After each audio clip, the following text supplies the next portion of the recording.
ప్రజాపతి నేత బాల్కోట గారికి, అలాగే వైఎస్ఆర్సీపీ నేత రేగళ్ల లక్ష్మణ్ గారికి నా నమస్కారాలు, శుభోదయం. ఈరోజు ఆంధ్ర రాష్ట్రంలో గత 5 ఏళ్లుగా వ్యాపార లావాదేవీల్లో నిదానంగా బియ్యం రవాణాలో చాలా అక్రమాలు జరిగాయనేసి మనం చూసాము. గతంలో మనోహర్ గారు కూడా దీని మీద అనేక ప్రకటనలు చేశారు.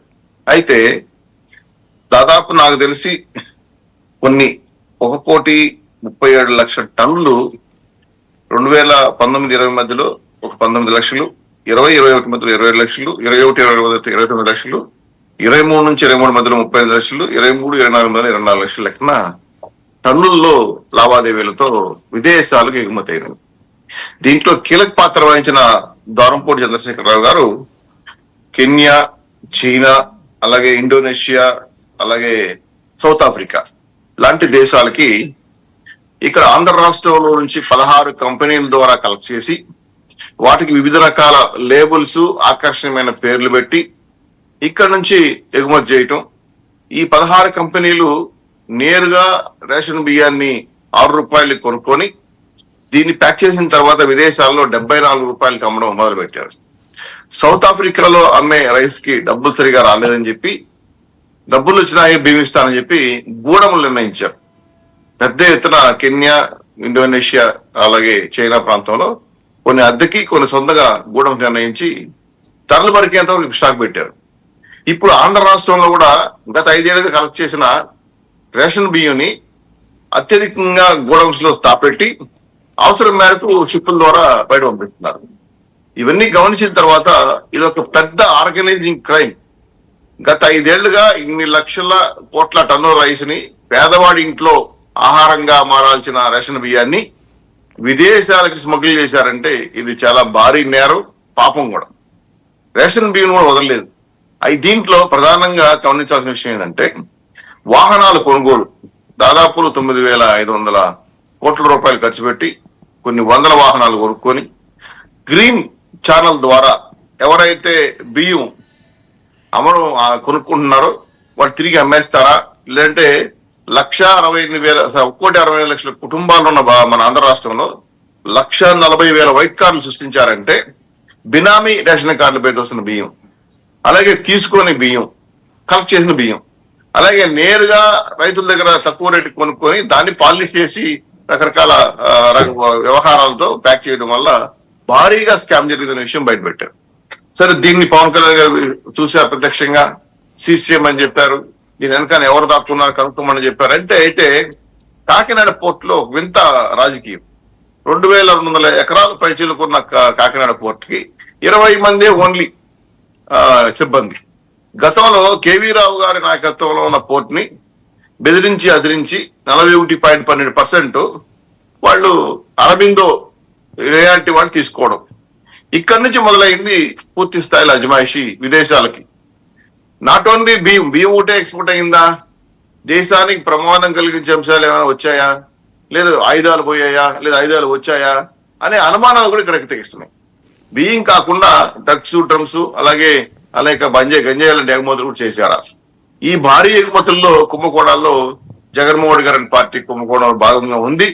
కాబట్టే ద్వారంపూడి చంద్రశేఖరరావు గారు ధైర్యంగా కాకినాడ పోర్ట్ ని ఆక్రమించుకొని ఈ అరబిందో నా యొక్క లైసెన్స్ తో ఎగుమతి చేయటం, ఇది పేదవాడికి నష్టం జరిగించిన దేశ సంరక్షణకు కూడా ప్రమాదం ఏర్పడే అవకాశం ఉంది. ఇంత భారీగా ప్రైవేటు షిప్ యార్డ్ లో ఈ విధంగా రవాణా జరుగుతుందంటే స్మగ్లర్స్ ఊరికే ఉంటారా, విదేశీ ఉగ్రవాదులు ఊరికే ఉంటారా? గతంలో బాంబేకి వచ్చిన వ్యక్తులు కూడా కసబ్ లాంటి వాళ్ళు చిన్న షిప్ లో వచ్చేసారు గేట్ ఆఫ్ ఇండియాకి. ఇట్లా ఇంత పెద్ద ఎత్తున ఉన్నటువంటి ఈ కాకినాడ పోర్ట్ లో భద్రతా సిబ్బంది లేకుండా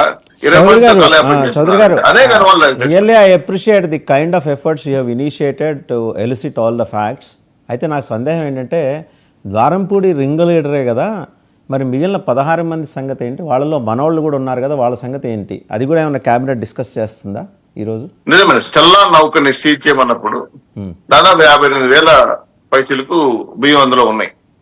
ఇక్కడ క్వశ్చన్ మీకు కూడా తెలిసే ఉంటది, 20% తెలంగాణ రేషన్ బియ్యం ఉంది అందులో. అంటే తెలంగాణ రేషన్ బియ్యం ఉందంటే ఇది ఒక పెద్ద స్కామ్. కాకినాడ పోర్టు అంటే కృష్ణా గోదావరి అలాగే వెస్ట్ గోదావరి బియ్యం ఎక్కువ పడతాయి కాబట్టి అక్కడ అన్ని రకాల ఫెసిలిటీతో కూడుకున్న కంపెనీలు ఉన్నాయి. ప్యాకింగ్, అలాగే రీసైక్లింగ్, అలాగే క్లీనింగ్, అలాగే ఆయిలింగ్, అనేక రకాల కంపెనీలు అక్కడ అందుబాటులో ఉన్నాయి. ఇంకా ఇతర రాష్ట్రాలకు కలెక్ట్ చేసిన పెద్ద మాఫియా గ్యాంగ్ ఉందేమో అనుమానిస్తా ఉన్నారు. దీంట్లో మా వాళ్ళున్నా ఎవరున్నా వదిలే ప్రసక్తే లేదు. ఆల్రెడీ లిస్ట్ ఆఫ్ కంపెనీస్ తీసుకున్నారు. ఒకరిద్దరు కక్కుర్తిపడి చేయాల్సిన ఆశ్రయాలు కనబడుతున్నాయి మాకు కూడా. కాబట్టి దీని మీద కూడా ఎంక్వైరీ చేస్తున్నారు. ఖచ్చితంగా మిగిలిన వాళ్ళ పేర్లు ఏమన్నా ఐడియా ఉందా సార్? కాబట్టి చౌదరి గారు, మిగిలిన వాళ్ళ పేర్లు ఏమన్నా, అంటే మన వాళ్ళు, మన బంధువులు, స్నేహితులు ఎవరన్నా ఉంటే వాళ్ళ పేర్లు ఏమన్నా చెప్పగలరా సార్? ఇది గత 25 ఏళ్లుగా జరుగుతున్న కుంభకోణం అంట. నాకు తెలియదు, ఎందుకంటే నిన్న వచ్చిన సందర్భంగా చెప్పారు. దీంట్లో ఎవరెవరు పాత్ర అనేది మాత్రం బయటకు వస్తున్నాయి. ఖచ్చితంగా ఎవరో ఒకరు తేన్ తీసేవాళ్ళు చేయనాకుంటుంటారు అన్నట్టు. నాకు కూడా ఏదైనా అవకాశం వస్తే నేను తీసుకుంటాను ఆలోచనతో ప్రయత్నం చేశారు. అది ప్రయత్నంలో ఆగిపోయింది. తప్పప్పులు కొంతమంది ఇద్దరు ముగ్గురు నౌకలు కూడా పర్చేస్ చేయాలని ప్రయత్నం చేసిన సందర్భం కూడా కనపడ్డాయి. ఇవన్నీ కూడా ఇంకన్నిటికీ ఫుల్ స్టాప్ పెడుతూ దీన్ని ఇంకా ఐపీఎస్ స్థాయిలో అధికారులు నియమించి దాని సెక్యూరిటీని పెంచాలని ఒక బయట చూద్దామా? నిన్న పేరి నాన్నగారు, సత్యబాబు పైన నాన్నగారు అనుకుంటా ఆయన అన్నారు. ఆయన ఎవరు, పయ్యావుల గారి వియంకుడి షిప్ పక్కనే ఉంది, దాన్ని ఎందుకని ఒకసారి అది కూడా చూద్దాం, ఆయన ఏమన్నారో చూద్దాం ఒకసారి. ప్రాణాలను ఒడ్డి సముద్రం మధ్యలోకి వెళ్లి ఒక మంచి ప్రయత్నం చేయడం మనస్ఫూర్తిగా అభినందిస్తున్నాం పవన్ కళ్యాణ్ గారు. వ్యక్తిగతంగా ఆయన చేసిన ప్రయత్నాన్ని ఎవరైనా అభినందించాల్సిందే. కాబట్టి ఆ ప్రయత్నంలో అనుమానాలు ఉన్నాయి, చాలా అనుమానాలు. ఆ అనుమానాలు వారు ఏం చెప్తున్నారంటే, నన్ను అసలు సముద్రంలోకి వద్దన్నారు, పోర్ట్ వాళ్ళు నాకు సహకరించలేదు, పోర్ట్ వాళ్ళు లోపలికి రానివ్వలేదు, పర్మిషన్ ఇవ్వలేదు, అలాగే నాకు షిప్ లోకి ఎక్కడానికి కూడా పర్మిషన్ ఇవ్వలేదు, షిప్ లోకి రానివ్వలేదు అని ఆయనకి అనుభవం ఉన్న రంగం కాబట్టి ఆ వీడియోలన్నీ జాగ్రత్తగా షిప్ చుట్టూ గిరగిరా రౌండ్ కొడుతూ ఆ పైన ఆ షిప్ వాళ్ళు పనిచేసే వాళ్ళని చూపిస్తూ, చూసారా వాళ్ళు నన్ను లెక్క చేయట్లేదు, నన్ను లోపలికి రానివ్వట్లేదు, ఇవన్నీ మనందరం వీడియోలు చూసాం. మంచి ప్రయత్నమే, కానీ అంత అనుమానాలు లోపభూయిష్టంగా ఉంది, అన్ని అనుమానాలకు కనబడుతున్నాయి. వారితో పాటు కస్టమ్స్ అధికారి ఉన్నారు, పోర్ట్ అధికారి ఉన్నారు. పవన్ కళ్యాణ్ గారిని చంద్రబాబు నాయుడు షిప్ లోకి ఎక్కనివ్వద్దన్నా చెప్పు ఉండాలి, లేదా పవన్ కళ్యాణ్ గారు అబద్దమన్నా ఆడుతూ ఉండాలి. ప్రాణాలను ఒడ్డి రైట్. బాలకోటయ్య గారు, సో అదండి మొత్తానికి పేర్ని నాని గారు సెటైర్ మాస్టర్. మామూలుగా సెటైర్స్ వేయరు ఆయన, సీరియస్గా ఫేస్ పెట్టి పంచులు వేస్తుంటారు, అందరూ ఎంజాయ్ చేస్తారు, ఏ మాట కామాట. ఈయన తోడు నిన్న సత్యబాబు గారు కూడా పవన్ కళ్యాణ్ గారి సిన్సియారిటీకి ఒక పెద్ద కితాబ్ ఇచ్చారు. నాను మినిస్టర్ అయిన కొత్తలో చాలా సిన్సియర్గా ఉండేవాడిని అలాగే అని. అంటే ఇప్పుడు ఇటీవల ఏమైనా ఉన్నారా లేదా అనే దాని మీద క్లారిటీ ఇలా, ఆయన కొత్తల్లో ఉన్నారట, అది మాత్రం చెప్పారు. ఇప్పుడు ఇంతకుముందు సంగతి చెప్పలా. సరే, ఓవరాల్గా ఈ ఎపిసోడ్లో ఈరోజు క్యాబినెట్లో దీని మీద ఏమైనా సీరియస్ కాల్ తీసుకునే అవకాశం ఉందా సార్? బాలకోటయ్య గారు. వర్మ గారు నమస్తే. మిత్రులిద్దరు కూడా నమస్కారాలు. వర్మ గారు, వాసుదేవ్ గారు, ఇప్పుడు మీరు అడిగినట్టుగా దాదాపుగా 48,000 కోట్ల రూపాయల పేదోడి బియ్యాన్ని అక్రమంగా సరఫరా చేయటం, పవన్ కళ్యాణ్ గారు పోర్టుకి వెళ్ళి దాన్ని గూర్చి మాట్లాడటం, దాని మీద ఇప్పుడు పేర్ని నాని గారు మాట్లాడటం, బొత్స గారు మాట్లాడటం, ఈరోజు క్యాబినెట్లో కూడా ఈ అక్రమ రైస్ గురించేసి ఏదైనా నిర్ణయం తీసుకునే చర్చ చేయటం. ఒక మాట ఏంటంటే, ఆంధ్రప్రదేశ్లో పోర్టులు మనం ఏదో అభివృద్ధి కోసం కడుతున్నాం అనుకుంటున్నాం, కానీ అభివృద్ధి కోసం కట్టడంలా. గంగవరంలో 23 లక్షల టన్నులు, విశాఖపట్నంలో 29 లక్షల టన్నుల రైసు, కృష్ణదేవపట్నంలో ఇంకొక 24 లక్షల టన్నులు, నిన్న కాకినాడలో 1,34 లక్షల టన్నుల బియ్యం ఎగుమతి కోసం కొడుతున్నట్టుగా ఉంది నాకు తెలిసి. రెండోది, సుప్రీంకోర్టు జగన్మోహన్ రెడ్డి గారి కేసులో అలసత్వం ఎందుకు వచ్చింది అని సిబిఐని ప్రశ్నిస్తుంది.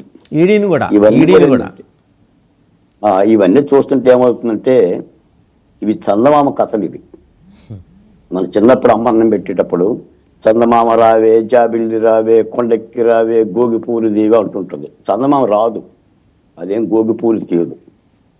ఒక భేదాల ప్రశ్న కథలు. ప్రజాస్వామ్యం ఎందుకు దేశంలో వర్ధిల్లుతుందో ప్రపంచ దేశాల్లో నాకు అర్థమవుతుంది. అక్కడ రైస్ ఎగుమతి జరుగుతూనే ఉంటుంది, ఇక్కడ లక్ష్మణరావు గారు రైసిరెడ్డిని ఏం బిక్కుంటారో పీక్కోండి అని అంటుంటాడు. పేర్ని నాని గారు కూడా ఏం బిక్కుంటారో బిక్కోండి అంటుంటారు. అందులో మీ బామ్మర్ది ఉన్నాడంటారు, మీ బావగారు ఉన్నారంటాడు. కథా కమామిషి జరుగుతూ ఉంటుంటుంది. ఈ రైస్ పోతూనే ఉంటుంటుంది. 12 సంవత్సరాలు జగన్మోహన్ రెడ్డి గారి కేసులు, 11 ఈడీ కేసులు, 13 సిబిఐ కేసులు, 42,000 కోట్ల రూపాయల అటాచ్మెంట్. ఏది కదలదు. ఇక ఇలా ప్రత్యేకమైన ఆర్జీవి నా దగ్గరికి ఎవరు రాలా, పోలీసులు గుమ్మం దగ్గరకు వచ్చారు, వెళ్ళిపోయారంట. ఆయన లైవ్లో ఇస్తూ ఉంటుంటాడు. కోర్టులకు పోతారు, ఊరట పొందుతారు, ఇళ్లలో కూర్చుంటారు, విదేశాలకు పోతారు. ఎలా అనిపిస్తుంది? పిల్లి గుడ్డిదైతే ఎలుక ఏదో చేసింది. శ్రీవల్లిలాగా డ్యాన్స్ చేస్తుంది పుష్ప సినిమాలో. శ్రీవల్లి ఏదైతే డ్యాన్స్ చేస్తుందో పుష్పలో అలా డ్యాన్స్ చేస్తుంది. అంటే ప్రజాస్వామ్యమా వర్ధిల్లు. ఇది భారత ప్రజాస్వామ్యం అని అనిపిస్తుంది నాకు. ఇక్కడేమి చట్టాలు చర్యలు తీసుకునేలా కనిపించటంలా. మీరు డిబేట్ చేయటానికి, నేను డిబేట్ చేయటానికి. ఈ రోజున కూలంకుషంగా ఒక్కొక్క బియ్యం ఎక్కడి నుంచి పోతుందో అంత సమాచారం ఉంటుంది. ఈ దేశంలో కలెక్టర్లు ఉన్నారు, ఎస్పీలు ఉన్నారు, అధికారులు ఉన్నారు. ప్రజాస్వామ్య భారతదేశంలో కోట్లు లక్షల రూపాయలు ఖర్చు పెడుతున్నారు. బడ్జెట్లు ఉన్నాయి. దాదాపుగా 3 లక్షల కోట్ల రూపాయలు ఏటేటా బడ్జెట్లు ఉన్నాయి, ప్రణాళికలు ఉన్నాయి. ఓ పరుగులే పరుగులు. కానీ గమ్యం తెలియదు. చీకట్లో దౌలాడినట్టే ఉంటుంది. ఏంటి ఒకచటాలు, ఏంటి తక్కువ న్యాయస్థానాల ఊరటాలు, ఏంటి ఈ కేసులు? ప్రత్యేకమైన కోర్టులు పెట్టుకోమనండి. అసలు పరిపాలన అంతా కూడా అది జగన్ గారి కేసులకి, ఈ అక్రమ కేసులకి, కోర్టులకి ఆపనే సరిపోతుంది. ఇక సాదాసీదా కేసులు ఏమి లేనట్టుగా ఏం లేవు. కాలక్షేపం చేస్తున్నట్టుంది, కథా కమామిషి చేస్తున్నట్టుంది. ఎందుకు పోతాయండి బియ్యం? మీకు అప్పు చెప్పమనండి, వాసుదేవ్ కప్పు చెప్పమనండి. ఒక 2 నెలలు వాసుదేవ్ గారికి అప్పు చెప్పమనండి పోర్టుకి. గొంతకు రాడండి డిబేట్లు పెట్టుకోవటానికండి. ఏమైందండి చట్టాలు? ఏమైంది? చట్టాలు కావయ్యి? పోలీసులు కాదాళ్ళు, పౌరుషాలు లేవా? పేర్ని నాన్నగారు ఏమంటున్నారు? వ్యక్తిగతంగా ప్రశంసిస్తున్నాను, కానీ ఆయన పర్యటనలో లోపాలు ఉన్నాయి. బొత్స గారు అదే చెప్తున్నాడు. మరి ఏం తీసుకుంటారు చర్యలు?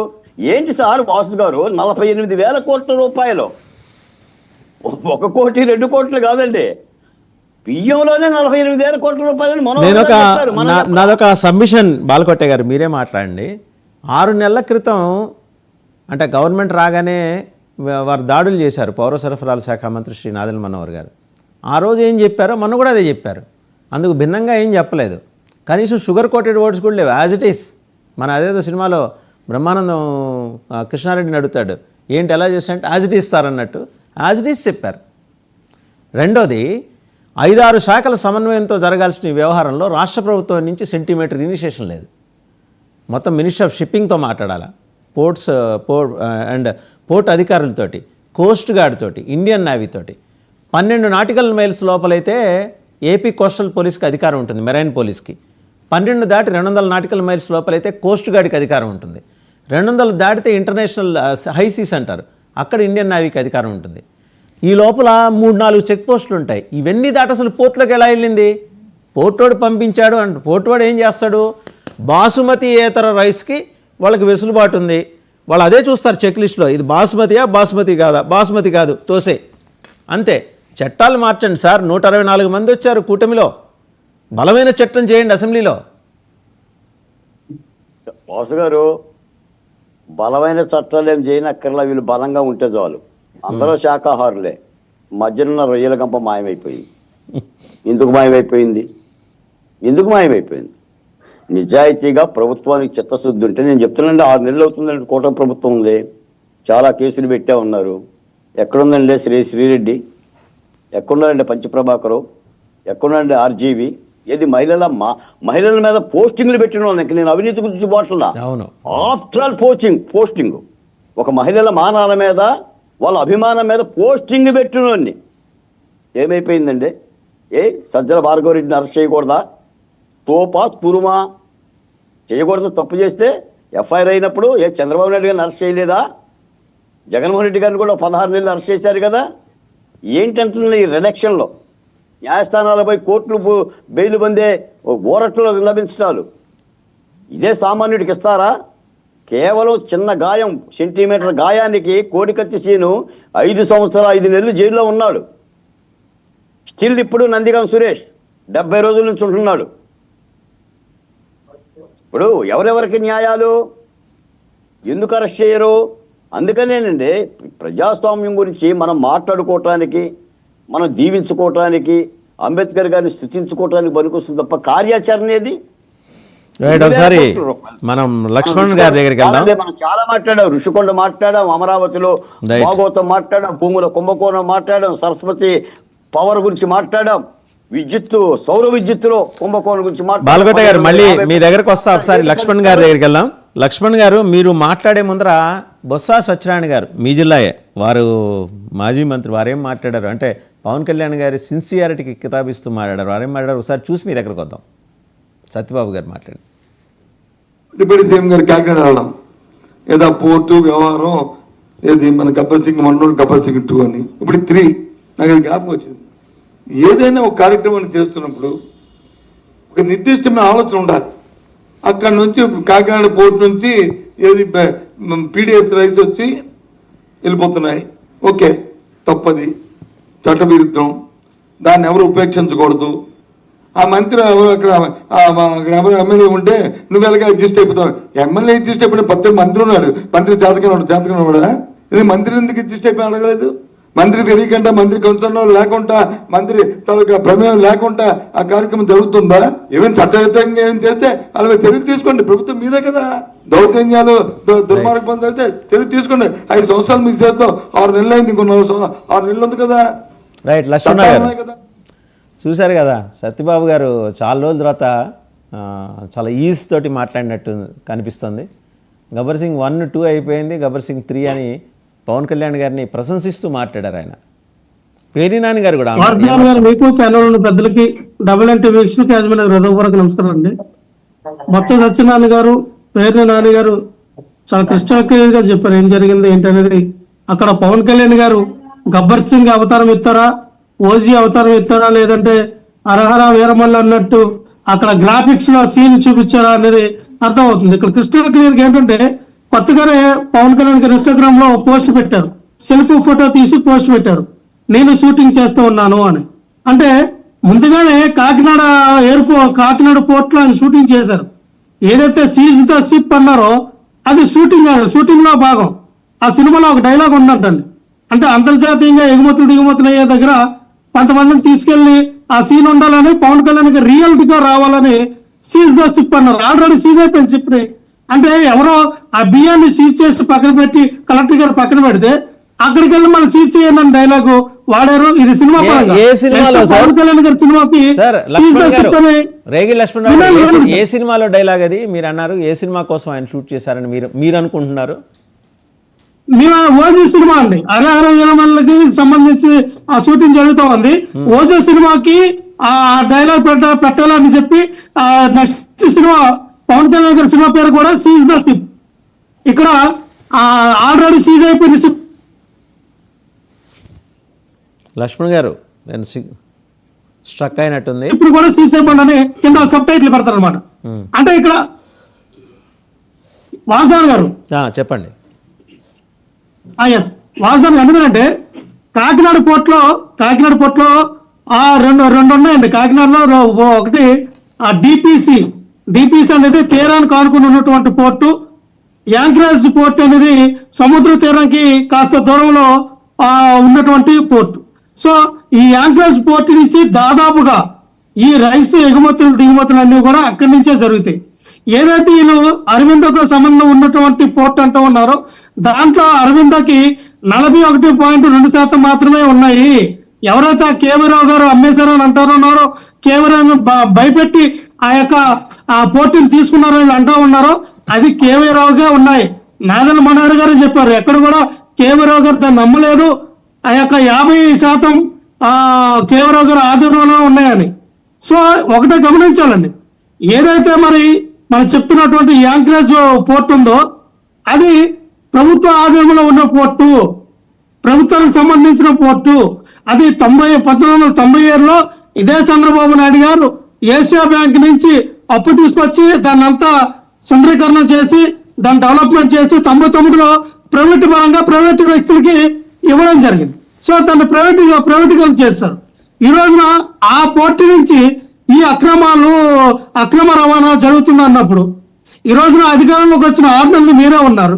ఈ 6 నెలల్లో పీడిఎస్ బియ్యం మీ చేతిలోకి మీరు పెట్టినటువంటి 3 టోల్ గేట్లు, మీరు పెట్టినటువంటి ఆ చెక్ పోస్టులు దాటి వెళ్ళాయంటే మీ రెవెన్యూ వ్యవస్థ ఏం చేస్తుంది, సివిల్ సప్లై ఏం చేస్తూ ఉంది, రవాణా శాఖ, పోలీసు వ్యవస్థ, అక్కడ మేనేజ్మెంట్ మొత్తం అంతా కూడా టోటల్ గా ఫెయిల్యూర్ అయ్యారని మీరు ఒప్పుకుంటూ ఉన్నారు. ఇక్కడ నాదెండ్ల మనోహర్ గారు ఫెయిల్యూర్ అవుతూ ఉన్నారని మనకు అర్థమవుతోంది. అలాగే పక్క శాఖలో వేలు పట్టకూడదని పవన్ కళ్యాణ్ కూడా ఆలోచించాలి. ఇప్పుడు డిప్యూటీ సీఎం అయినంత మాత్రాన సీఎం పదవుకున్నటువంటి ఇవి పవర్స్ ఆయనకు ఉండవండి. అండ్ జస్ట్ ఓన్లీ ఆయనకి ఇచ్చినటువంటి 4 శాఖలకు మాత్రం మినిస్టర్.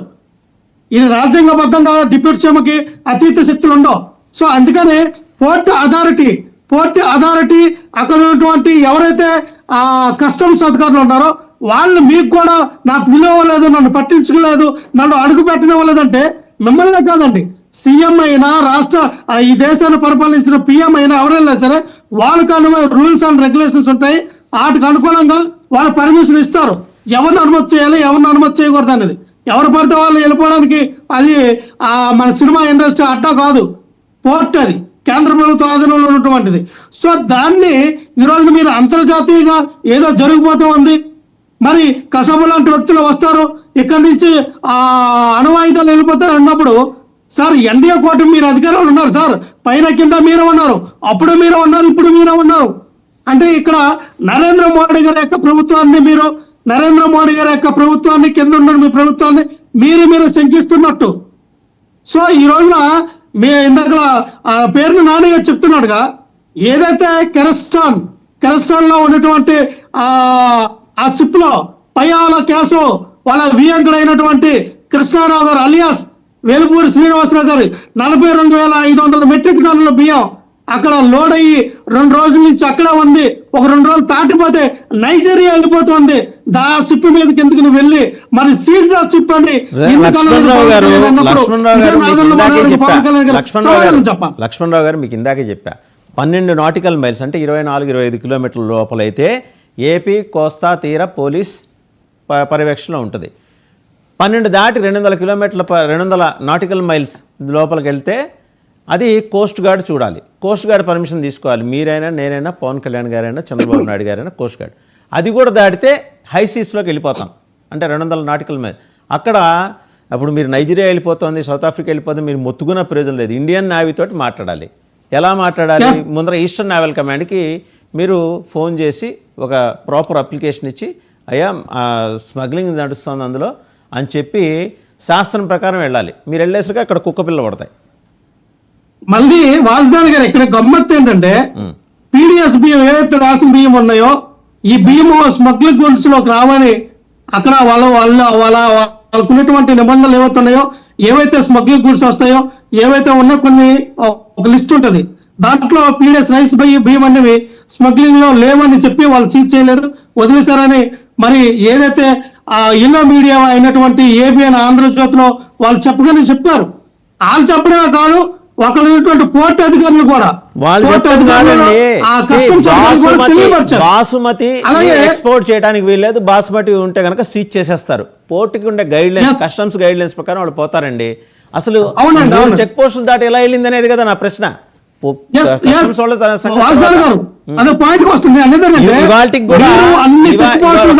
ఇవాళకి కూడా 3 చెక్ పోస్టులు.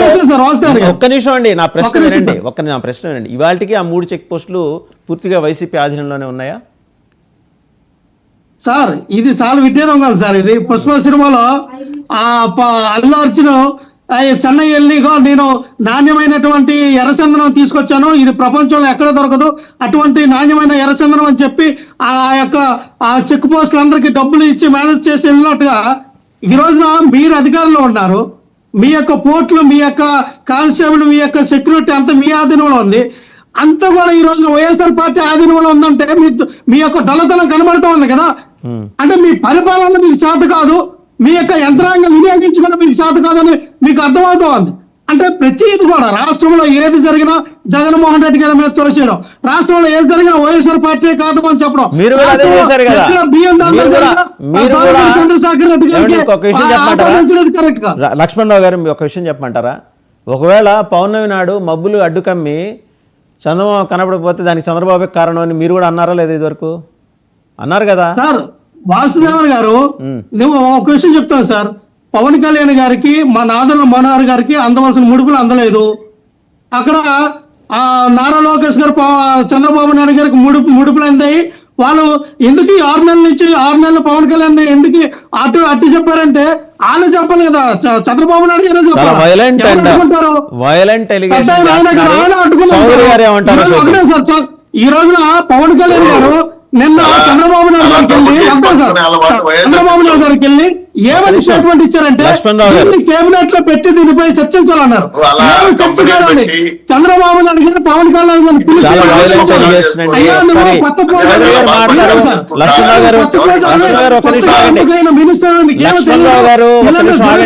సాధారణమే నీకు రావాల్సిన విడుపులు నువ్వు తీసుకో.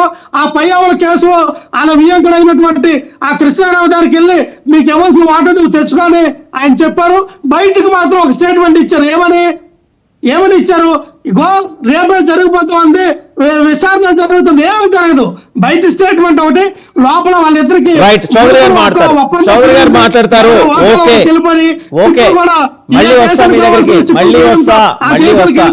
ఈ చేసింది ఏం లేదు కాబట్టి పవన్ కళ్యాణ్ గారు చౌదరి గారు మాట్లాడతారు. చౌదరి గారు సార్ ఇప్పుడు మీరు అనేక అజెండాలు పెట్టారు, పోర్టు లాండ్ చట్టాలు చెప్పారు, కేంద్ర ప్రభుత్వం పరిధిలో ఏ చట్టాలు ఉంటాయో వివరించారు. అయినా సరే గుడ్డెద్దు చెల్లో అన్నట్టు మాకు వాటాలు అందలేదు, మేము వాటాలు పంచుకునేవాళ్ళం. నేను ఈ డిబేట్ కి వచ్చే ముందు చదువుకొని వచ్చానండి. పోర్టు చట్టాలు ఏం చెబుతున్నాయి, కస్టమ్స్ ఏం చెబుతుంది, ఏ నాటికల్ మైల్ లోపల మనకి అధికారం ఉంటుంది, తర్వాత ఎవరికి అధికారం ఉంటుంది, ఆ పైన ఎవరికి అధికారం ఉంటుంది, ఇవన్నీ చదువుకొని చాలా మంచి పాయింట్. దీంట్లో వాటాలు పంచుకునే అలవాటు వైఎస్ఆర్సీపీ నాయకులకు ఉంది. సో వాళ్ళు అలాంటి వాటాలు పంచుకుని అలవాటు పడింది కాబట్టి మీకు కూడా రాలేదు మాకు చెప్పుకుంటారు. నాకు అలవాటు లేదు. ఇప్పుడు ఆల్రెడీ జగన్మోహన్ రెడ్డి కేసులు కావచ్చు, ఆయన వ్యవహారాలు కావచ్చు, సుప్రీంకోర్టు ఈ రోజు వెంటనే ఛేదించమని చెప్పి 2 వారాల టైం ఇవ్వటం, ఇవన్నీ కూడా ఏంటంటే వాళ్ళ పార్టీ యొక్క ఉనికి ఎఫెక్ట్ అవుతా ఉంది. సో ఏదో రకంగా ఉనికిని కాపాడుకోవాలి. మేము పట్టుకునింది వాస్తవమే. పవన్ కళ్యాణ్ గారు వెళ్ళారు, చూశారు, చేయమన్నారు, ఆయనకున్న అధికారం ప్రకారం చెప్పుంటాడు. దాని మీద ఎటువంటి యాక్షన్ తీసుకోవాలో పోర్టు అధికారులు, గవర్నమెంట్ అధికారులు, వాళ్ళ సి కోర్సు ఉన్నటువంటి సెక్యూరిటీ సిబ్బంది తీసుకుంటారు. అయితే సినిమాల హీరోలాగా ఆయన బయటలు వేసుకుని బయటలాగా రాలేడు కదా అందరినీ. సో దీని వెనక 16 కంపెనీలు ఉన్నాయి. ₹6 లెక్కన కొని ₹74 అమ్ముతున్నారంటే దీని వెనక ఎంత నెట్వర్క్ ఉంది. దాదాపు 9,500 వాహనాలు కొనుక్కొని ఆ వాహనాల నుంచి గ్రీన్ ఛానల్ ద్వారా రైస్ తో పలుతుందంటే, తెలంగాణ రైస్ కూడా మన ఆంధ్ర రాష్ట్రానికి వచ్చిందంటే చాలా ఆశ్చర్యంగా విషయం. కాబట్టి దీన్ని పర్టికులర్ గా లోతుగా విచారిస్తే చాలా పెద్ద పెద్ద తిమింగలాలు బయటపడతాయి. దాంట్లో మా పార్టీ వాళ్ళ, మీ పార్టీ వాళ్ళ, ఏ పార్టీ వాళ్ళైనా సరే పేదవాడి బియ్యాన్ని తరలిస్తే మాత్రం క్షమించాలని నేరం, కఠిన చర్యలు తీసుకుంటాం. దీని నిన్నే బాబు గారికి పవన్ కళ్యాణ్ చెప్పడం జరిగింది. వెంటనే ఐపీఎస్ స్థాయి అధికారిని కేటాయించండి, సెక్యూరిటీని బలపతం చేయండి, కమిటీ ఏమని చెప్పి సిట్ కూడా ఏమని చెప్పేశారు. నిన్న ఈరోజు క్యాబినెట్ కూడా దాని మీద తీసుకుపోతారు. అలాగే రాష్ట్రంలో ఉండే అన్ని పోర్టులు కూడా సెక్యూరిటీ సిబ్బందిని పెంచాలి, ఐఏఎస్ స్థాయి అధికారులు, ఐపీఎస్ అధికారులు సెక్యూరిటీ పెట్టాలని డిసైడ్ అయిపోయినారు. సరే, ఇప్పుడు జగన్మోహన్ గారి కేసుల విషయం మీరే ప్రస్తావించారు కాబట్టి దాదాపు 350 పైచిలకు పిటిషన్లు, 180 స్టేలు, 12 సంవత్సరాలు వాయిదాలు పోవాలా. ఇన్ని సమస్యలు ఉంటే కూడా కేంద్ర ప్రభుత్వం నుంచి ప్రజలుందా లేదా, ఆయన ఎందుకు వెళ్ళలేకపోతున్నాడు? ఈ రోజు రఘురామకృష్ణరాజు గారిని అప్పట్లో మీ ఎంపీని హింసించారు, బాధ పెట్టారు. ఆయన ఇప్పుడు పిటిషన్ వేసాడు, అప్పుడు చల్ల, మళ్ళీ ఇప్పుడు రీపిటిషన్ వేసాడు, మళ్ళీ దాని మీద లాగారు. ఈరోజు సుప్రీంకోర్టు ఏమనింది, ఇన్ని కేసుల 2 వారాలు ఛేదించండి, వివరాలు మాకు తీసుకొచ్చి ఇవ్వండి అని చెప్పి జడ్జి చెప్పడంతో ఈ రోజు వాళ్ళందరికీ కూడా పూర్తి స్థాయిలో వివరాలు ఇవ్వాలి. చౌదరి గారు, నాకు 2 ప్రశ్నలు మీకే. ఈడీ, సిబిఐ ఎవరి పరిధిలో పనిచేస్తున్నాయి? కేంద్ర ప్రభుత్వ పరిధిలో పనిచేస్తున్నాయి. ఆ కేంద్ర ప్రభుత్వ కూటమి భాగస్వామ్య పక్షంలో ఎవరున్నాం? మనం ఉన్నాం కదా. ఖచ్చితంగా సార్. మరి మనం ఇంతకుముందు కూడా మనం కొన్నాళ్ళు వాళ్ళతో సావాసం చేశాం కదా. మధ్యలో ఏదో మనం ధర్మ పోరాట దీక్షలు, నల్ల చొక్కాలు, స్పెషల్ ట్రైన్స్ వేసుకుని వెళ్ళాం, మనకేదో తేడా వచ్చింది, బయటకు వచ్చాం, మళ్ళీ కలిసాం. మరి అప్పటి నుంచి ఇప్పటి వరకు ఎందుకు మనం ప్రెషర్ పెట్టలేదు? మనం అంటే మీకు తెలిసే ఉంటుంది. సార్ నాకు అర్థమైంది. ఈ చట్టంలో ఉండే లొసుగులా లేదంటే భారత రాజ్యాంగం అమలు చేసే దాంట్లో గౌరవప్రదమైన పాత్ర పోషించాల్సిన ఈ కార్యనిర్వహణ వ్యవస్థ యొక్క అశ్రద్ధ, అనేక అంశాలకు సందేహాలు ఉన్నాయి. ఖచ్చితంగా చట్టాన్ని గౌరవించాలి, న్యాయాన్ని గౌరవించాలి, రాజ్యాంగాన్ని గౌరవిస్తాం. అయితే దాన్ని ఎవరైతే ఇంప్లిమెంట్ చేస్తారో వాళ్ళలో చాలా ఉపరాగ్రహిస్తుంది కూడా ఈరోజు అక్రమాలకు పాల్పడి కేసులు వాయిదేసుకోవడం బాధాకరం.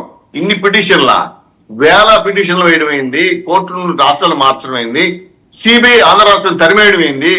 అది ఇక్కడ గవర్నమెంట్ సిబిఐ అరెస్ట్ ఏం చూస్తే లోకల్ ఎస్పీలు ఆపేసి అవినాష్ రెడ్డిని సేవ్ చేయడం అయింది. అనేక అంశాలపై సందేహాలు ఉన్నాయి. ఖచ్చితంగా ఈ రోజు సుప్రీంకోర్టు బదిలీ తీసుకొని మనం కూడా ఆపాంగా సిబిఐని కొన్నాళ్ళ పాటు.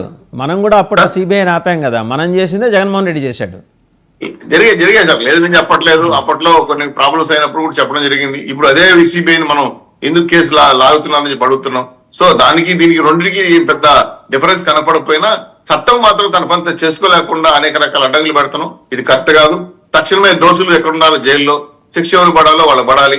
ఇవన్నీ జరగకుండా ఇన్ని 10 సంవత్సరాలు వాయిదాలు పోకుండా మీరు నేను చిన్న దొంగతనం చేస్తే సాయంత్రానికి అరెస్ట్ చేయకపోతే ఎన్ని కేసులు పెడతారో మీకు తెలుసు.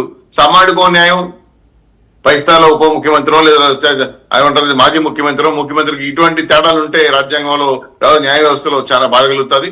చట్టాన్ని పరిరక్షించిన నాయకులు, పోలీసులందరూ కూడా దీన్ని రకరకాలుగా వాడుకుంటున్నారు. ఇది కరెక్ట్ కాదు. తక్షణమే చర్యలు తీసుకోవాల్సిందిగా బాలకోటే గారు, ఇంకొక డిఫరెంట్ టాపిక్ అండి. గడిచిన 15 రోజులుగా నేషనల్ మీడియా ఫోకస్ అంతా పవన్ కళ్యాణ్ గారి మీద పెరిగింది. 1948 నాటి సర్దార్ వల్లభాయ్ పటేల్, 1965 నాటి లాల్ బహదూర్ శాస్త్రి ఇలా మేళవింపే పవన్ కళ్యాణ్ అంటూ నేషనల్ మీడియా ప్రొజెక్షన్ చాలా గట్టిగా ఇస్తుంది. సో ఒక రీజనల్ పార్టీ లీడర్ నేషనల్ స్థాయికి, జాతీయ స్థాయికి ఎలా ఎమర్జ్ అయ్యారు అంటే, ఒక జనరేషన్ మీరు చూశారు. మీరు బోళ్ళని పోరాటాలలో ఉన్నవారు, అలాగే వివిధ రాష్ట్రాల మీద అధ్యయనం కూడా చేసిన వాళ్ళు. ఒకప్పుడు జయప్రకాష్ నారాయణ, లోక్నాయక్ జయప్రకాష్ నారాయణ పిలిపిస్తే ఒక లాలు, ఒక ములాయం, ఒక నితీష్ ఎలా వాళ్ళు జనం నుంచి బయటకు వచ్చారో, వచ్చి జాతీయ స్థాయికి ఎలా ఎదిగారో, పవన్ ఈరోజు ఆ స్థాయికి ఎదుగుతున్నారు. ఒక ఆల్టర్నేటివ్ పవర్ సెంటర్ని బీజేపీ తయారు చేస్తోంది అనే అర్థం వచ్చేలాగా కథనాలు ఇస్తున్నాయి. జాతీయ స్థాయికి ఎదుగుతున్న పవన్ 2034కి ప్రత్యామ్నాయ జాతీయ నాయకుడు అవుతాడు, ఉత్తరాది కన్నా కూడా భిన్నంగా అని ఆర్ఎస్ఎస్ కూడా ఆలోచన చేస్తుంది. వాసుదేవ్ గారు చాలా వివరంగా చెప్పారు పవన్ కళ్యాణ్ గారి యొక్క రాజకీయ భవిష్యత్తు గురించి, ఎదుగుదల గురించి. దానికి ముందు ఒక మాట చెప్తా. ఈ జగన్మోహన్ రెడ్డి గారి కేసులు విచారణ జరగాలంటే ఆంధ్రప్రదేశ్లో కాకుండా ఇతర రాష్ట్రాల్లో కానీ ఇతర దేశాలలో కానీ విచారణ చేస్తేనే వీటికి ముక్తి, పరిష్కారం ఉంటుంది. 2, మీరు జనవరి దాకా ఆగాలి. మీరు జనవరి దాకా ఆగాలి. ఎందుకంటే ట్రంప్ అప్పుడు ప్రమాణ స్వీకారం చేస్తాడు. ట్రంప్ మన మోడీ గారి స్నేహితులు కాబట్టి యుఎస్లో అక్కడ ఏర్పాటు చేస్తారు. ఆయన 12 సంవత్సరాలు ఆగిన వాళ్ళని జనవరి వరకు ఆగలేమా? ఆకదస్తామా? ఆ పనైనా చేయాలి. 2ది, పేదోని బియ్యాన్ని అక్రమంగా అమ్ముకుంటున్నారు, 48,000 కోట్ల రూపాయల అవినీతి జరిగిందంటే సహజంగా ఎవరమైనా కాండ్రించి ఉమ్మేయాలి ఆ నాయకుల మీద. అందులో వైసీపీ ఉందా, తెలుగుదేశం ఉందా, పియ్యవల కేశవ్ బామర్ది ఉందా, మాట్లాడుతున్నాం. ఈ రోజున పేదోడి బియ్యం దొంగిలించారు. ఈ దొంగిలించిన దాన్ని కాండ్రించి ఉమ్మేయాలి. ఇది ఒక యూనివర్సల్గా తీసుకుంటున్నాం. అంటే అవినీతి అంతామయం, ఎవరైనా చేసుకోవచ్చు అని మాట్లాడుతున్నారు. ఇప్పుడు నాయకులు కూడా అదే మాట్లాడుతున్నారు. పోతే మీరన్న మాటగా వస్తా, మీరు చాలా ఇంపార్టెంట్ క్వశ్చన్. పవన్ కళ్యాణ్ గారు ఈ రోజున కేంద్రంలో భారతీయ జనతా పార్టీకి, సాక్షాత్తు నరేంద్ర మోడీ గారికి దక్షిణ భారతదేశంలో బలమైన నేత అవసరం. దక్షిణ భారతదేశంలో ఆ పార్టీ బలహీనంగా ఉన్నమాట యథార్థం. అది ఆంధ్రప్రదేశ్ అయినా, తమిళనాడు అయినా, కేరళ అయినా, కర్ణాటక అయినా. కాబట్టి భారతీయ జనతా పార్టీ నాయకులను ఎలా వినియోగించుకుంటుందో దాని చరిత్రని మీకంటే ఎక్కువ నేను చెప్పలేను. ఎందుకంటే కరివేపాకులాగా రసాన్ని పీల్చి కరివేపాకుని పక్కన పడేస్తుంది. అది రాజకీయ పొత్తులు. కాకపోతే ఏంటంటే పవన్ కళ్యాణ్ గారు ఈ రాష్ట్రంలో కానీ ఈ దేశంలో కానీ ఒక ఫైర్ లాగా ఏదో చెయ్యాలి అని ఒక తపనతో రాజకీయాలకు వచ్చిన వ్యక్తి. తన సొంత అన్న పిఆర్పి పార్టీని ఆపేసిన, ఈ రాజకీయాలు మనకు గిట్టవులే అని చెప్పేసి ఆగిపోయినా కూడా పవన్ కళ్యాణ్ గారు ఆగల. మళ్ళీ జనసేనని పార్టీ పెట్టుకొని ఒక సీటు వచ్చినా అవమాన పాలైనా, భార్యలను తిట్టినా, తిట్టినా ధైర్యంగా అంతవరకు మాత్రం మనం పవన్ కళ్యాణ్ని మెచ్చుకోవాలి. ఏ జగన్మోహన్ రెడ్డి గారు అయితే ఆయన్ని ఇబ్బంది పెట్టాడో ఆ జగన్మోహన్ రెడ్డి గారు దించేస్తానన్నాడు, ఆ మేరకు పొత్తు పెట్టుకున్నాడు, ఆ పని చేశాడు. ఇప్పుడు కేంద్రంలో కూడా మోడీ గారికి చాలా మెచ్చిన నాయకుడు పవన్ కళ్యాణ్ గారు. కాబట్టి నేషనల్ మీడియా కానీ, నేషనల్ ప్రభుత్వం కానీ చాలా ప్రాధాన్యత ఇస్తుంది. మీరు పవన్ కళ్యాణ్ గారికి అపార్ట్మెంట్ కూడా మోడీ గారి గతంలో చంద్రబాబు నాయుడు గారికి అపార్ట్మెంట్ ఇచ్చేవాడు కాదు, జగన్మోహన్ రెడ్డి గారికి కూడా ఇచ్చేవాడు కాదు. జగన్మోహన్ రెడ్డి గారు కూడా వారం రోజులు 5 రోజులు ఎదురు చూసేవాడు. కానీ పవన్ కళ్యాణ్ ఇట్టా వెళ్ళిపోయి అలా వస్తూ ఉంటుంటాడు. ఒక ప్రాధాన్యత పెరిగింది. దక్షిణ భారతదేశంలో ప్రొటెస్ట్ చేస్తున్నారు. కానీ నేను అనేది ఏంటంటే జాతీయ పార్టీలకి సేవ చేయటం కంటే రాష్ట్రంలో తన పార్టీకి, తన భవిష్యత్తుకి, లేదా ఈ రాష్ట్రంలో ప్రజలకి చేసుకోవటం మంచిది. ఎందుకంటే మనం కేసీఆర్ని చూసాం. కేసీఆర్ ఎప్పుడైతే 2 సార్లు అధికారంలోకి వచ్చాడో ఆయన పిఎం అవుదాం అనుకున్నాడు. పిఎం అవుదాం అనుకుని టీఆర్ఎస్ని బీఆర్ఎస్ చేశాడు. వెరస ఏమైందంటే మళ్ళీ ఫామ్ హౌస్కి పరిమితం అయిపోయింది. అంటే రాజకీయాలు అలాగనే ఉంటాయి. ఒక్కోసారి అలా వస్తుంది ఊపు. ఇప్పుడు జగన్మోహన్ రెడ్డి గారికి కూడా ఎంత ఊపు వచ్చింది. అన్ని రాష్ట్రాల్లో నాకు అవార్డు ఇస్తున్నారని చెప్పాడు కదా. 151 సీట్లు వచ్చేసరికి ఎక్కడికి వచ్చాడు ఆయన? వైనాట్ 175 అనే స్థాయికి వెళ్ళిపోయాడు. అంత వైనాట్ 175 అనే స్థాయికి వెళ్ళిపోబట్టి ఇబ్బంది పడిపోయాడు. అందుకని ప్రజాస్వామ్యంలో వస్తుంటుంది, చాలామందికి అవకాశాలు వస్తుంటుంటాయి. దిగిపోతుంటారు, ఎక్కుతుంటారు. ఎప్పుడు కూడా పైగుండే పెట్టుకొని చొక్కాకి పరిపాలన చేస్తే మన నవీన్ పట్నాయక్ గారి లాగా 3-4 సార్లు ఉంటాం, లేదా పశ్చిమ బంగాల్ జ్యోతి బసు గారి లాగా 5 ఏళ్ళు ఉంటాం. అంతే తప్ప కల్మషాలతో, మాయా మంత్రాలతో ఏదో చేస్తే మాత్రం ప్రజాస్వామ్యం అంత ఉండదండి. కాబట్టి ఒక స్పార్క్ ఉంది. ఈ విషయంలో మాత్రం పవన్ కళ్యాణ్ గారు నేషనల్ ఫిగర్గా, ఇన్ఫాక్ట్ ఇప్పుడు ఆయన సనాతన తెలుగు వాళ్ళు ప్రత్యేకించి దక్షిణ భారతదేశం ఆ నేపథ్యం బాల్గోటే గారు, దక్షిణ భారతదేశీయులు అలాగే తెలుగు వాళ్ళు ప్రత్యేకించి గర్వపడాల్సిన విషయం ఏంటంటే 2 నేషనల్ ఫిగర్స్ తోటి, టవరింగ్ పర్సనాలిటీస్ తోటి ఆ పోలిక తీసుకొచ్చారు. నిగర్వి లాల్ బహదూర్ శాస్త్రి, ఉక్కు మనిషి సర్దార్ పటేల్. ఈ 2 వ్యక్తిత్వాల మేళవింపు పవన్ కళ్యాణ్ అంటూ రాయటం అనేది నిజంగానే అది హైలీ మనం కూడా స్వాగతించాల్సిన అంశం. అది తప్పనిసరిగా అలాగనే ఉంటుంది పాలిటిక్స్లో. ఒకసారి ఒక వ్యక్తి ఎక్కిన తర్వాత రాజకీయాల్లో కూడా వాసుదేవ్ గారు దాని యొక్క విజృంభనే వేరు. ఎందుకంటే పాలిటిక్స్ అలాగనే ఉంటాయి. జగన్మోహన్ రెడ్డి గారిని మనం 5 ఏళ్ళు చూడాల ఏమనుకున్నా మనం, ఇతగాడికి అసలు తిరిగే లేదు, మళ్ళీ ఇతనే 30 ఏళ్ళు ఉంటాడు, 25 ఏళ్ళు ఉంటాడు అని అనుకోలే మనం. అలాగనే ఉంటుంది. కానీ ప్రజాస్వామ్యంలో చాలా ఒత్తిడిలు ఉండాలి. స్పార్క్ వచ్చినంత మాత్రాన.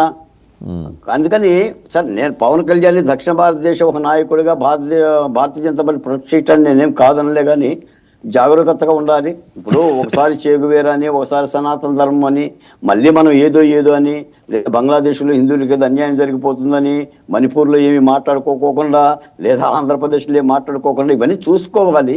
మరి ఆయన సలహాదారులు ఎవరో, మరి ఆయన రాజకీయ వ్యూహం ఏంటో నాకు తెలియదు. కానీ ఎదుగుతున్న నాయకుడిగా మాత్రం దేశంలో పవన్ కళ్యాణ్ గారు మొన్న మహారాష్ట్ర ఎన్నికలకి వెళ్ళి వచ్చిన తర్వాత కూడా చాలా ప్రధానంగా ఆయన యొక్క ముఖ చిత్రం కనిపిస్తుంది. అంతవరకు ఇప్పుడు కూడా ఆంధ్రప్రదేశ్ లో కూడా మొన్న సోషల్ మీడియా కేసులు కానీ, ఇప్పుడు కాకినాడ పోర్ట్ అంశం కానీ, పవన్ కళ్యాణ్ గారు ఈ విషయాన్ని చర్చకు తెచ్చాడు. అంటే నాయకుడు అంటే 4 గోడల మధ్య ఉండటం కాదు, ప్రజల్లోకి వెళ్ళిపోయి మాట్లాడాలి. తప్పైనా ఒప్పైనా ఆ పని చేస్తున్నాడు పవన్ కళ్యాణ్ గారు. ఎక్కడ ఇళ్లలో కూర్చోట్లేదు, ఆయన మాట్లాడుతున్నాడు. ఇప్పుడు ఈ చర్చ అంతా ఎందుకు పెడుతున్నాం? వారం నుంచి చర్చ ఎందుకు చేశాం? సోషల్ మీడియా కేసులు ఎందుకు కదిలి అంటే పవన్ కళ్యాణ్ గారే కారణం. ఆయన ప్రశ్న చేశాడు. ఈ ప్రభుత్వంలో ఉండి కూడా విపక్ష పార్టీగానే ఆయన ప్రశ్న చేస్తానన్నాడు, ప్రశ్నిస్తున్నాడు. ముఖ్యమంత్రి గారిని కూడా ఒక ప్రత్యేకమైన ఉప ముఖ్యమంత్రి హోదాలో కలుస్తున్నాడు, ఒక పార్టీ నాయకుడే కలుస్తున్నాడు. Is not a subordinator. Chandrababu Naidu గారికి కూడా పవన్ కళ్యాణ్ సబార్డినేటర్ కాదు, ఆ సంకేతం పంపిస్తున్నాడు. ఆయన ఒక ఉప ముఖ్యమంత్రిగానే కలుస్తున్నాడు, చర్చిస్తున్నాడు, బయటకు వస్తున్నాడు, ఆయన మనసులో మాటలు చెప్తున్నాడు, ముఖ్యమంత్రి గారు చెప్పేది వింటున్నాడు. కాబట్టి ఆ విధమైన తన ప్రణాళికతో చేసుకుంటున్నాడు. అందుకని పవన్ కళ్యాణ్ గారిని అంత తక్కువే దీనక్కర్లా. ఆయనకు ఒక వ్యూహం ఉంది, ఆయనకు ఒక పనితనం ఉంది, ఆయనకు ఒక భవిష్యత్తు ఉంది. ఆ వ్యూహంలో భాగంగా చేస్తున్నారు అనేది ఆయన డైలాగే ఉంది కదా, ఆయన డైలాగే ఉంది. ఆయనకు తెక్కుంది, ఆ తెక్కు కూడా ఒక లెక్క ఉంటుంది. రాజకీయ పార్టీ నాయకుడిగా ఆయన పని ఆయన చేసుకుంటున్నాడు. రైట్. లక్ష్మణరావు గారు, ఇప్పుడు అల్లు అర్జున్ సినిమా రిలీజ్ అవుతోంది. మీరు అది కాదండి, అక్కడ పెళ్లి జరుగుతుంటే మీరెందుకు హడావిడి చేస్తున్నారు? అంత పెద్ద ఉత్సవం జరుగుతోంది, మీరు అది చూసుంటారు. ఏది మీరు బాంబేలో మెట్రో ట్రైన్ అయితే మీరు ఆ విజువల్ కూడా మనం చూడొచ్చు. ఆ మొత్తం బ్రాండింగ్ అంతా పుష్ప 2. ఇప్పుడు దాన్ని ఎవరో అడ్డేసుకుంటున్నారు. అడ్డేస్తే మేము ఊరుకునే లేదు, మేము తగ్గేదే లేదని అంబటి రాంబాబు గారు రెచ్చిపోవటం. ఆ తర్వాత నాగబాబు గారు కొంత గ్యాప్ ఇచ్చి మళ్ళీ ఇంకో ట్వీట్ చేశారు స్వామి వివేకానందని ఉటంకిస్తూ. దానికి మళ్ళీ తప్పుడు అర్థం మీరు చెప్పడం. మీకు అచ్చంగా వేరే పనులేం లేవా సార్? మీకు కేవలం పుష్ప 2 సినిమా. ఇప్పుడు ఆయన పొద్దున నిన్ననే ఆయన థ్యాంక్స్ చెప్పారు ముఖ్యమంత్రి చంద్రబాబు గారికి, deputy chief minister Pawan Kalyan గారికి. చూశారు కదా లక్ష్మణరావు గారు? వాసుదేవ్ గారు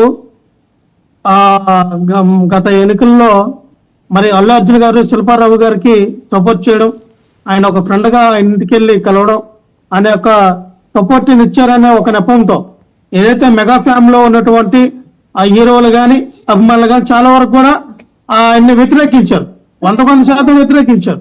సో ఇప్పుడు జరుగుతున్న పరిణామం ఏంటంటే పుష్ప సినిమాని ఏ రకంగా బ్యాడ్ టాక్ ఫ్లాప్ చేయాలి అని, ఎటువంటి నెగిటివిటీ స్ప్రెడ్ చేయాలన్న ఆలోచన విధానంలో ఉన్నారని ప్రచారం జరుగుతా ఉంది.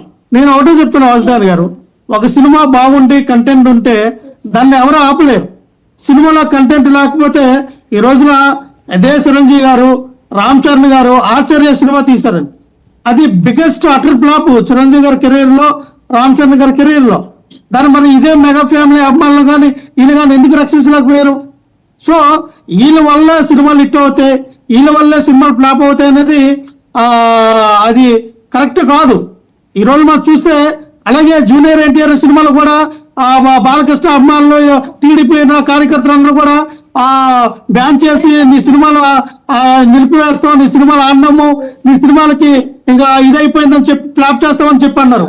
మన దేవర ఇటీవల 500 కోట్లు సంపాదించలా ఎవరిని ఆపేస్తారు సార్? ఈ రోజున ఒక సినిమా హిట్ అయ్యి ఆ టాలెంట్ ఇదే అయితే ఈ రోజు మనం చూసాం ఐకాన్ స్టార్ ఇండియా వ్యాప్తంగా. ఈ రోజు చూస్తే బీహార్ లో కానీ, పాట్నార్ లో కానీ, నార్త్ ఇండియాలో ఈవెన్ ఆయన ఒక ప్యాన్ ఇండియా సినిమా తీలా. పుష్ప అనేది లోకల్ గా వచ్చింది cinema, local cinema pan India cinema అయింది. ఈ రోజున పుష్ప 2 ప్యాన్ ఇండియాగా విడుదల అవుతుంది 12,500 స్క్రీన్ లో. అంటే మొట్టమొదటిసారిగా భారతదేశంలో మొట్టమొదటిసారిగా ఏ సినిమా కూడా 12,500 స్క్రీన్ లో రిలీజ్ అయ్యింది. మరి మన తెలుగు ఇండస్ట్రీలో 69 సంవత్సరాల దాకా ఎవరికి కూడా జాతీయ ఉత్తమ అవార్డు రా. ఈవెన్ ఎన్టీ రామారావు కానీ, ఏఎన్ఆర్ గారికి కానీ, లేదంటే చిరంజీవి గారికి కానీ, మహానటులు చాలా మంది ఉన్నారు, ఎస్వి రంగారావు కానీ, ఎవరికి రానటువంటి ఉత్తమ జాతీయ ఉత్తమ నటుడుగా అల్లు అర్జున్ గారికి వచ్చింది.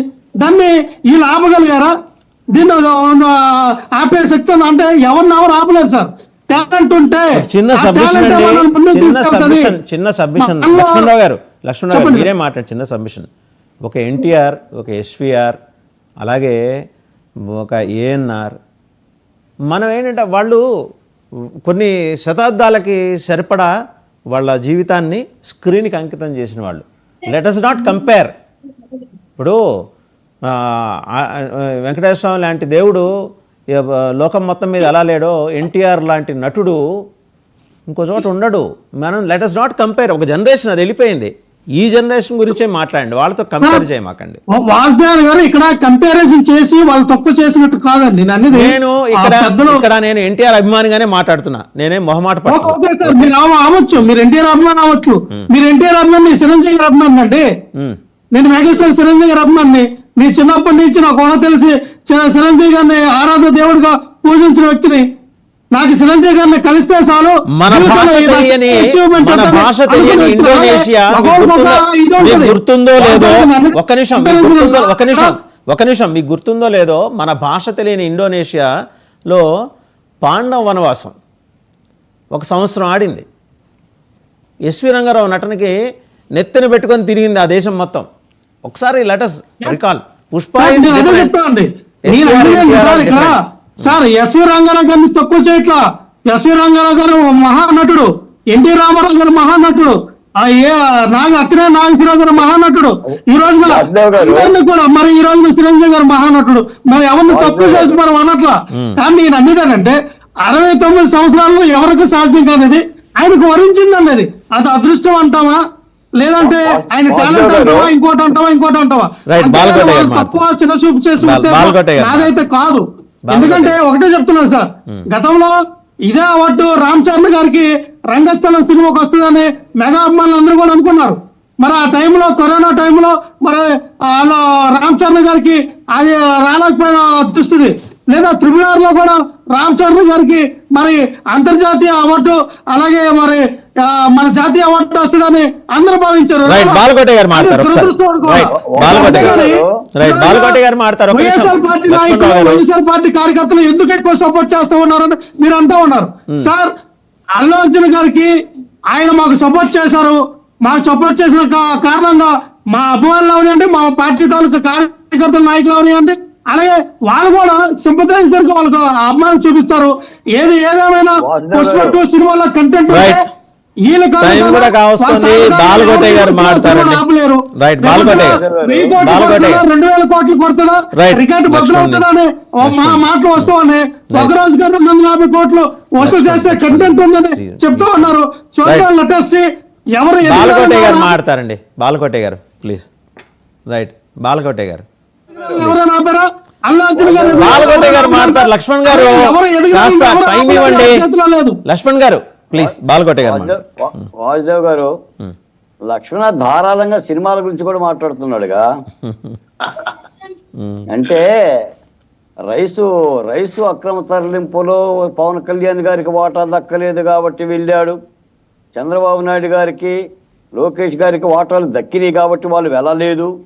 పవన్ కళ్యాణ్కి పిలిచి తిట్టారు, నువ్వు ఎందుకు వెళ్ళావు అబ్బాయి అని చెప్పని. అంత రాజకీయ పరిణతితో మాట్లాడిన లక్ష్మణ ఈరోజు పుష్ప సినిమా రెమ్యునరేషను, చిరంజీవి అన్ని మాట్లాడుతున్నాడు. నేను మాట చెప్తా వాసుదేవ్ గారు, ఇప్పుడు పుష్ప సినిమా టికెట్ ధర ఎంత? 800 అండి.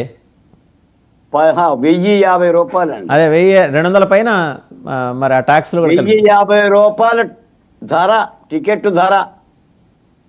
తెలుగు కళామ తల్లి చరిత్రలో ఎప్పుడన్నా ఈ టికెట్ ధర ఉందా సార్? వ్యాపారాలు చేస్తున్నారా, ఎంటర్టైన్మెంట్ చేస్తున్నారా? సినిమా ఓకే, నేను హీరో గారు మీరు అన్ని సినిమాల కోసం అడగాలి కదా. మీరు ప్రతి సినిమాకి ఆ సినిమాకి అదా ఈస్టేట్ తెలుసుకోవాలి.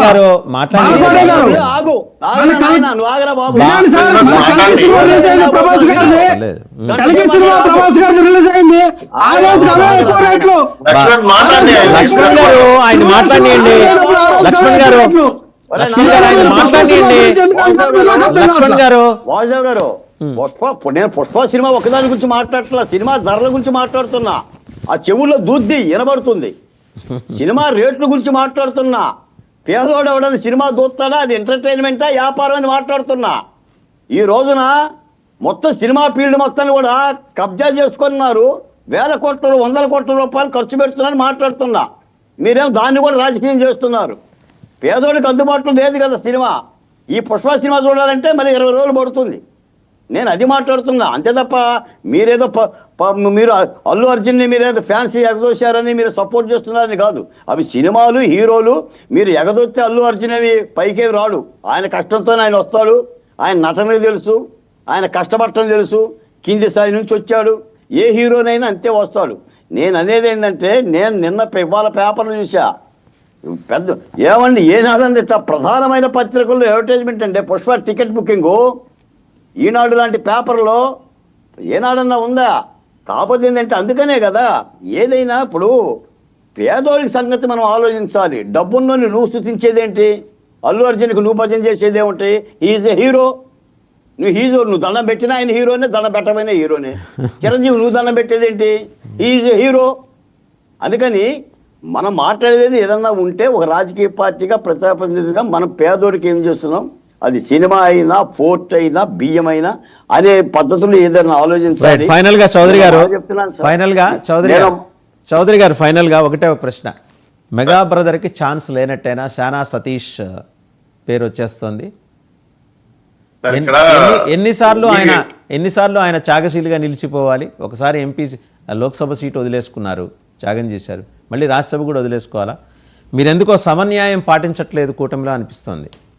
లేదు లేదు సార్, ఇదంతా ఉమ్మడి నిర్ణయమే, ఇవన్నీ స్పెక్యులేషన్స్, ఇంకా నిర్ణయాలు కాలేదు. ఖచ్చితంగా గతంలో కూడా టీడీడీ బోర్డు ఏదో ఇస్తామంటే సున్నితంగా మాకు వద్దులేని విధంగా నాగబాబు గారు అన్నారని విన్నాను. ఇప్పుడు ఏదో రాజ్యసభకి ఇప్పుడు నామినేట్ చేస్తారని కూడా ఊహలు వచ్చాయి. కానీ రాజకీయ పొందికల్లో భాగంగా పార్టీ వాళ్ళు నిర్ణయం తీసుకుని ఇంకా ప్రకటించాలి. సో ఎవరికి ఇవ్వాలి, ఎలా చేయాలని పైన ఎన్నికల వ్యూహం కాబట్టి Right. పవన్ కళ్యాణ్ గారు, బీజేపీ వారు, మా టీడీపీ వారు కూర్చున్న తర్వాతనే నిర్ణయానికి వస్తారు. కాబట్టి బాబు గారు ఒక్కరే డిక్టేటర్ లీడర్షిప్ కాదు, 100%